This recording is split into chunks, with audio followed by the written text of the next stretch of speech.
Hello everyone, my name is Nipa Dharod and I shall be serving as the Deputy Moderator for All India Political Parties Meet at Vaze E-Youth Parliament 2021. In the legislative business of the committee, we shall be discussing and reviewing the current sedition laws to prevent the suppression of free speech and thought. In India, the sedition laws are primarily governed by Section 124A of the Indian Penal Code 1860, which punishes any person who brings or attempts to bring into hatred or contempt or excites or attempts to excite disaffection towards the government established by law in India. Section 124 has been challenged before several courts in specific cases. The validity of the provision has itself been upheld by the Supreme Court by a constitution bench in 1962 in the case of Kedarnath Singh versus the state of Bihar. That judgment went into the issue of whether the law on sedition is consistent with the fundamental rights under Article 19, Clause 1, Subclause A, which guarantees the freedom of speech and expression to every citizen. The Supreme Court laid down that every citizen has the right to say or write about the government by way of a criticism or a comment, as long as it does not incite people to violence against the government established by law or with the intention of creating public disorder.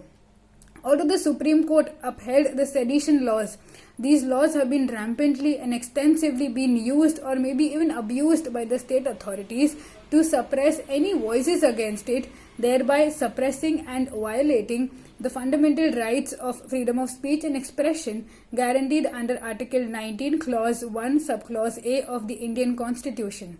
As could be seen during the anti-CAA protests, where citizens raising voices against the government were booked for sedition.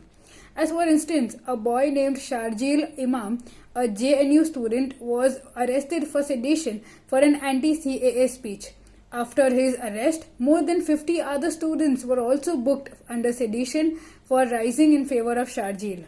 Now, before independence, this section was used by the British to suppress activists in favor of the national independence, like Lokmanya Tilak and even Mahatma Gandhi were arrested.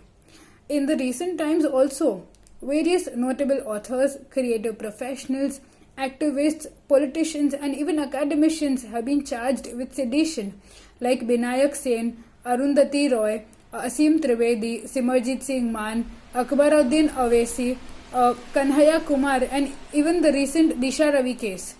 The Bombay High Court in 2015 also said that there is a need to lay down certain parameters for the invocation of Section 124A. Otherwise, a situation would result in which an unrestricted recourse to Section 124A would result in a serious encroachment of guarantee of personal liberty conferred upon every citizen of a free society. Now, although the sedition laws are imperative to ensure peace and security in the nation, the sedition laws have also been used by the state to suppress the voices of persons opposing the policies and actions of the government. It has been a very controversial legislation, and there have been several discussions held at various levels to discuss the legality and the enforceability of the sedition laws. Similarly, the members of the All India Political Parties Meet are required to review the current sedition laws and provide for appropriate ways and measures to prevent the suppression of free speech and thought. Lastly, all the best to all the participants and looking forward to a great conference. Thank you.